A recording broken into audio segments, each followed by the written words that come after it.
This is our second video, some tips for postpartum, things that we wish we had known when we had our first child. And we're going to start out with how to have a good milk supply. Yes, so there are lots of things that you can do to help improve your chances of having a good milk supply. I'm going to run through a few that I've learned. There's many more out there, but the first thing is making sure that you're getting enough rest. With my first, didn't sleep hardly at all after having my baby, and I struggled with my milk supply. After my second and my third, I had much more rest and my milk supply really went up dramatically. So I really think it's a lot harder for your body to recover from delivery and to produce milk if you are not getting the rest that you need. So that might seem like a total impossible thing to experience when you have a newborn, but you can do it. You can find windows of time, especially during the day when they're conked out, to lay down and sleep. Get some room darkening shades for your room if that helps you sleep instead of having the bright sunlight shining through your windows. We'll talk on this a little bit later, but work on helping your baby know how to get themselves back to sleep in the night so you can have longer times to be sleeping in the evening as well. But that's a really, really, really big deal, and it kind of... and one other tip is, if your husband gets some time off work, I know not all husbands do, but if you have the ability to hand the baby to him so that you can just take a nap, you can put the baby in the dad shirt and, ask for help from people to make sure that you're getting the sleep you need. Yeah. And another thing is, don't just jump into, I need to start working out right away and getting all my things done right away. Allow yourself really just thinking, like the first 6 weeks especially, that your goal is to help your body recover so it can be effective in what it's doing and producing milk. And so that really plays into it too. If you're up and about and being too busy and not resting, it's really going to impact your milk supply. Another thing is the nutrition side of it. So there's things that you can eat specifically that can help with your milk supply. There's mother's milk tea. There's a lot of those available. Eating like oats, especially freshly ground oats, can really jumpstart your milk supply. Those are two biggies. You can have fennel, which I would just get a fennel bulb at the store. It's like a giant bulb with big green things coming out. And I would chop the bottom part kind of like an onion and just cook it in rice. You can make it in chicken. There's lots of different dishes that it tastes good in, but that also increases milk supply naturally. So try out those things. If you're suffering from low milk supply, go ahead and overwhelm your body with things that help it know you should make more milk. But other things that you can do besides nutrition and sleep is you really should make sure that your baby is latching properly. So if it's your first time breastfeeding, please see a lactation consultant. Normally they're available at the hospital, or your midwife can help check your latch. Having the baby latch properly is really going to improve how effective the baby is at drawing all the milk out of your breast. And let's say this too. In our day and age right now, we don't have as much experience to breastfeeding oftentimes before we have our first child, and it's very normal if it's something you need help with. I think everybody needs help with it. We just, like I said, we haven't had as much exposure to it. So ask a friend who has already breastfed, or we'll link to like La Leche League below. In most cities, they have meetings, weekly meetings that you can go for free. Yeah, so this is something you can do if you're intentional before you leave the hospital, or with your midwife if you're not in the hospital. And if you're already home from the hospital, there are groups that you can meet with. And the other thing is just to call a friend that's already breastfed and say, come over and help me. Can you look and tell me, is this baby on properly? Because sometimes you don't know if they're on or not, and that'll really impact their ability to draw all of the milk out effectively, so it doesn't take forever, etc. So really make sure that you are helping support your baby to get the nutrition they need by latching properly. The next thing you want to touch on is asking for help. This is something that I personally have a hard time doing. I think I can handle it, and I don't like to ask other people to do things for me, but postpartum is the time for you to ask.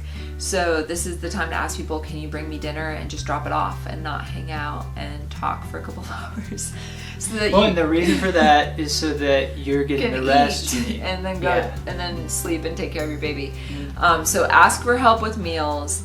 Ask for help with your other children if you have other kids already. So if they're not in anything during the day, ask for help during the day. If they are, ask for help at night. Can my son come over and play a little bit right after dinner or whatever?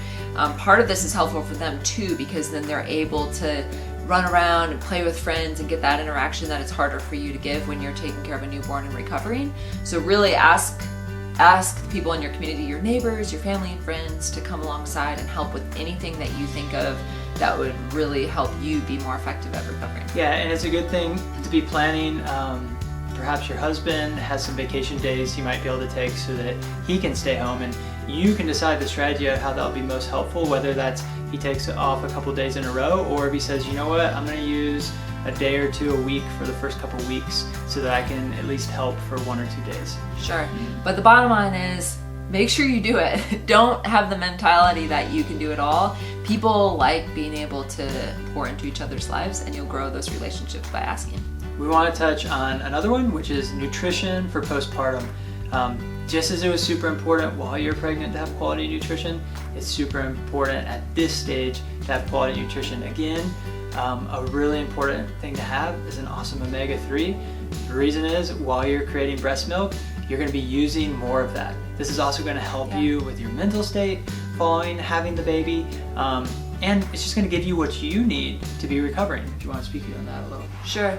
Other things nutrition-wise that really help with postpartum, a lot of people when they're pregnant think about having snacks all throughout the day so that you're getting all the protein you need, etc. But then they don't think that way postpartum, and they just kind of go back to like their normal meals. But that's not a good idea. It's good to kind of maintain that same type of snacking all throughout the day and night as you're up to make sure that your body's continuing to get all the calories that you need. I found I actually ate a lot more while breastfeeding than while pregnant. So keep that in mind. Okay, another very important topic that we wish we had heard more about before we had our first baby was sleep. So this is both for the parents and for the baby. This is something that is a really important discussion item while you're pregnant, while you're still able to mostly sleep through the night, and not when you're in the throes of exhaustion and not knowing what to do. So do your research and decide what approach you want to take as it relates to helping teach your baby to sleep, and what approach you want to take to ensure that you're getting the sleep that you need. A couple things that we learned along the way that I would recommend you consider. One is, especially the first couple weeks of the baby's life, most of the time the baby sleeps a ton, especially during the day. So I didn't capitalize enough on that with my first baby, actually laying down and trying to sleep at those times. I think you're so used to only sleeping at night, so you think, oh great, the baby's sleeping, I'm gonna go get stuff done, instead of realizing the best thing you can get done is to get you some extra sleep. Yeah, for a certain amount of time after the baby's born, keep in your mind, when the baby's sleeping, I should be sleeping. Yeah, it's kind of a like overused adage, but I mean there's good reason for that. So that's the first thing. And just also thinking through, you really want to try to like limit visitors or how many people are in your house coming to see the baby, so that you have more time to be able to be sleeping and actually resting instead of entertaining or showing off. Or just have the expectation that when they visit, like, hey, I'm gonna go take a nap while the you baby's hold the sleeping. baby here. yeah, just making sure you're getting the rest that you need. So think through that as a strategy for your family. And then the next thing is really recommend helping the baby be laid down to sleep when they're awake, so that they realize that it's okay to be awake in your bed and you can fall asleep. Obviously this is after you've done everything, like fed them and changed their diaper and they have had all their needs met. You can tell they're tired, then just laying them down so that they can learn that. I think we did this, and I know a lot of parents decided to take more of the approach of like, we're gonna rock the baby until they're totally asleep and then gently transfer them or lay them down, or just keep them on me the whole time. And for us, we really found a tremendous amount of benefit in helping the baby know it's safe and you're okay when I lay you down and you're tired to just lay there until you fall asleep. So you can look at a lot of different resources on how to do that. A lot of people have effective methods that you can follow, but just have that discussion. What approach do you want to take with your baby and with yourself to get the rest that you need? I touched on this briefly in the pregnancy video about the possibility of having your abdomen split. A couple things that you should be aware of postpartum in this space.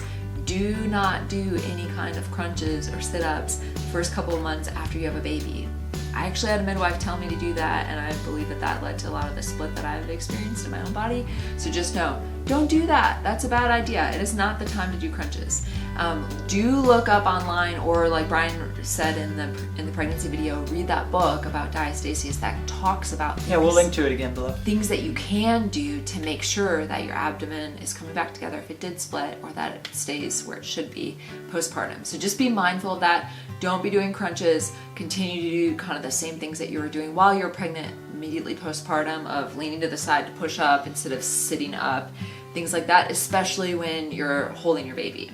So just be mindful of that and look for some good resources to help you do things that are going to help with a strong core. The last tip we want to have again on this section is on mindset.